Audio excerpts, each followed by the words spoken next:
Hello all, welcome back. ముందుగా అందరికీ భోగి శుభాకాంక్షలు. మీరు మీ భోగిని ఎలా సెలబ్రేట్ చేసుకున్నారో కింద కామెంట్ సెషన్లో అయితే నాతో షేర్ చేసుకోండి తప్పకుండా.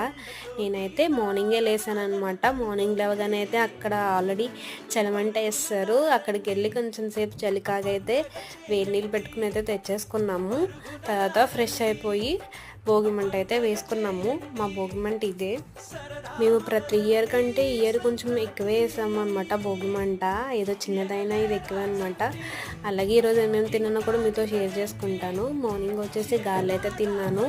ఆఫ్టర్నూన్కి వచ్చేసి పులగమన్నంలో బెల్లం వేసుకుని అలాగే పచ్చిపులుసు వేసుకుని తిన్నాను. పచ్చిపులుసు వేసే మ్యాండేటరీ కదా ఎవ్రీ ఫెస్టివల్కి అయితే. తర్వాత అయితే ఫాస్ట్గా మా అక్క వాళ్ళ ఇంటికి వెళ్ళిపోయాను అనమాట. ఎందుకంటే మా అక్క వాళ్ళ పాప బుడ్డదానికి అయితే రేగిపళ్ళు పోసారనమాట. అదైతే ఫుల్ లేట్ చేసింది. ఇంకా లాస్ట్లో అయితే ఈరోజు సున్నుండలు తిన్నాము.